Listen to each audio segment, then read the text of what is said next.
नमस्कार। आज देश की तमाम फटाफट खबरों में आपका स्वागत है। आप न्यूज़ के चैनल सच्चाई के लिए देखो, आपके भविष्य के लिए देखो, आपके बच्चों की बेरोजगारी से संबंधित समस्याओं के बारे में देखो, बढ़ती हुई महंगाई के बारे में देखो, जो कोरोना काल में आपने अस्पतालों से संबंधित समस्याएं भोगी उसके बारे में देखो। अगर नहीं देख रहे तो आप लड़ाई झगड़े की बहस देखे जा रहे हो, और लड़ाई झगड़े की बहस से एक बार अवश्य विचार करें कि उनसे क्या फ़ायदा हो सकता है। तो बढ़ते हैं खबरों की ओर। खबरों के लिए आप हमारे चैनल को सब्सक्राइब कर सकते हैं।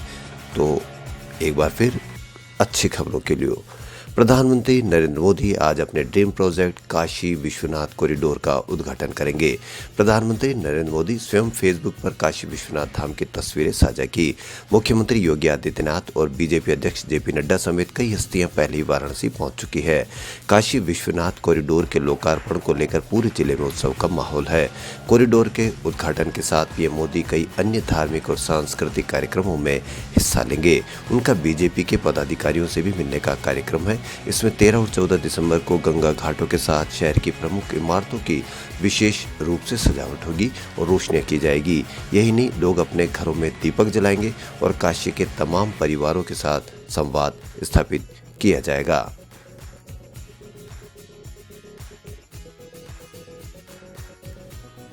नागालैंड के मोन जिले में सेना के पैरा स्पेशल फोर्सेस के एक असफल अभियान के दौरान 14 युवाओं की दुखद मौत के एक हफ्ते बाद पीड़ित परिजनों और ग्रामीणों ने फैसला किया है कि जब तक सेना के आरोपी जवानों को न्याय प्रक्रिया के दायरे में लाने की कार्रवाई नहीं हो जाती है और विवादास्पद सशस्त्र बल अधिनियम को हटा नहीं दिया जाता है, जब तक कोई सरकारी मुआवजा नहीं लेंगे। रविवार को ये फैसला मोन जिले के ओंटिक गांव में मृतकों के परिजनों और ग्रामीणों ने लिया। सेना के असफल ऑपरेशन में मरने वाले 14 लोगों में से 12 लोग इसी गांव के रहने वाले थे। ओंटिक की ग्राम परिषद द्वारा जारी एक बयान में स्पष्ट किया गया है कि उनके पास एक मंत्री और जिले के उपायुक्त द्वारा एक लिफाफा लाया गया था।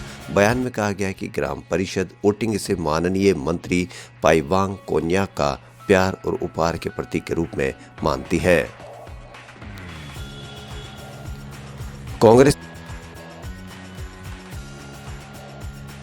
नेता राहुल गांधी ने रविवार को राजस्थान जयपुर में कांग्रेस की राष्ट्रीय रैली में मोदी सरकार पर जमकर हमला बोला। उन्होंने कहा कि पूरा देश 4-5 उद्योगपतियों के हाथ में है, हर संस्थान एक संगठन के हाथ में है। मंत्रियों के ऑफिस में राष्ट्रीय स्वयंसेवक संघ के ओएसडी हैं। देश को जनता नहीं चला रही, 3-4 पूंजीपति चला रहे हैं और हमारे प्रधानमंत्री उनके लिए काम कर रहे हैं। रैली में सोनिया गांधी भी शामिल हुई, लेकिन उन्होंने कोई भाषण नहीं दिया। राहुल ने कहा कि 2 शब्दों का एक मतलब नहीं हो सकता है, हर शब्द का अलग अलग मतलब होता है। देश की राजधानी में आज 2 शब्दों का मतलब अलग है। एक शब्द हिंदू, दूसरा शब्द हिंदुत्ववादी। ये एक चीज नहीं है, ये 2 अलग शब्द है और इनका मतलब बिल्कुल अलग है। मैं हिंदू हूँ लेकिन हिंदुत्ववादी नहीं हूँ। महात्मा गांधी हिंदू थे और नाथुराम गोडसे हिंदुत्ववादी थे। उन्होंने कहा कि हिंदू और हिंदुत्ववादी में फर्क होता है।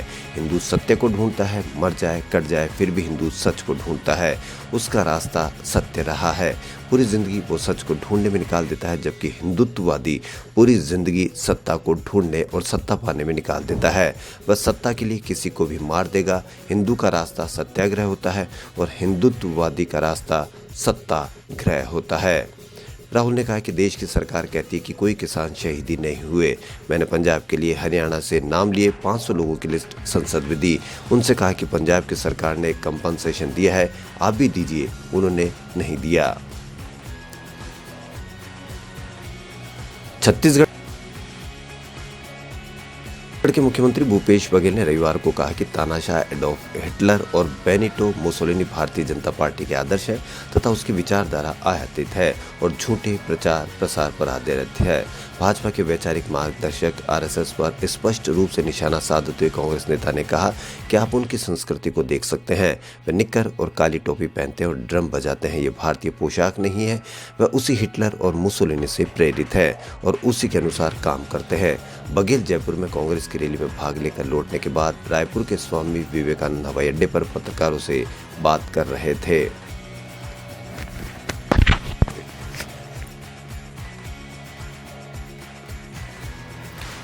जयपुर में एक बार फिर 4 कोरोना पॉजिटिव मरीजों में ओमिक्रॉन वेरिएंट मिला है। पिछले दिनों विदेश से लौटे कोरोना पॉजिटिव 4 संदिग्ध मरीजों की जीनोम सीक्वेंसिंग जांच करवाई गई थी, उनमें ओमिक्रॉन वेरिएंट मिला है।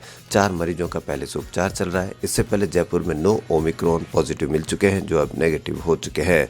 राजस्थान में कोरोना पॉजिटिव केसों की रफ्तार पिछले 4 दिनों से धीमी पड़ गई है। पिछले 24 घंटों में प्रदेश में 12 कोरोना पॉजिटिव केस आए, जबकि 23 लोगों की जांच रिपोर्ट नेगेटिव आने पर डिस्चार्ज कर दिया गया।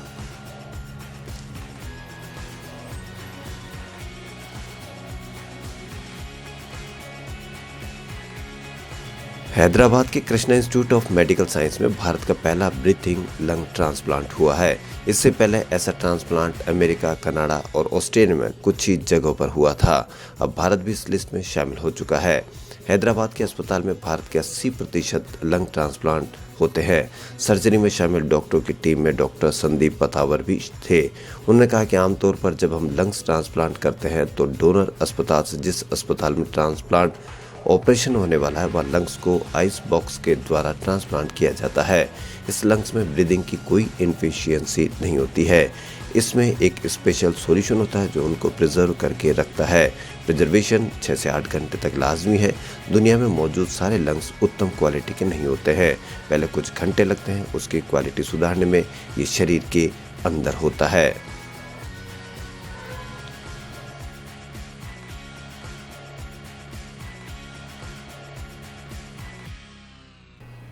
कांग्रेस के वरिष्ठ नेता और तिरुवनंतपुरम से सांसद शशि थरूर की अंग्रेजी का ज्ञान सर्वविदित है और जब भी वो किसी ऐसे शब्द का इस्तेमाल करते हैं तो सुर्खियां बनते देर नहीं लगती है। उन्होंने रविवार को भी बीजेपी पर हमला करने के लिए अंग्रेजी के एक और कठिन शब्द का इस्तेमाल किया तो ये चर्चा में आ गया। कांग्रेस सांसद थरूर ने ऑल ऑडोक्साफोबिया शब्द का इस्तेमाल किया। इसके बाद सोशल मीडिया पर इसको लेकर चर्चा चल पड़ी। इस पर मिश्रित प्रतिक्रिया सामने आई। थरूर ने आज के शब्द को ट्वीट करते हुए कहा कि ऑल ऑडोक्साफोबिया का अर्थ होता है विचारों का बेवजह भय। इस शब्द का कैसे इस्तेमाल करें, इसका उदाहरण देते हुए कांग्रेस सांसद ने लिखा कि यूपी में बीजेपी सरकार लोगों पर राजद्रोह और यूएपीए के केस दर्ज कर रही है क्योंकि उस पार्टी का नेतृत्व ऑल ऑडोक्सोफोबिया से पीड़ित है।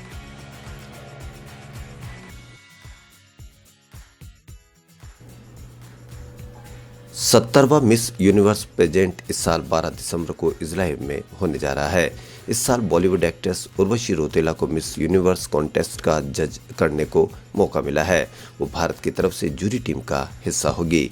खास बात यह है कि इस मुकाबले में दुनिया भर की खूबसूरत लड़कियों से टक्कर लेने के लिए भारत से हरनाज संधू शामिल हो रही है। हाल ही में चंडीगढ़ की हरनाज संधू ने miss diva miss universe India 2021 का खिताब अपने नाम किया था। इसके बाद से ही उन्होंने मिस यूनिवर्स 2021 का ताज जीतने के लिए जी जान से मेहनत शुरू कर दी है। सभी देशवासियों की ओर से अग्रिम बधाई कि वो मिस यूनिवर्स 2021 का खिताब जीते। खबरों फिलहाल इतना ही। यदि आपको हमारा चैनल पसंद आए तो लाइक, सब्सक्राइब और शेयर अवश्य करें। धन्यवाद।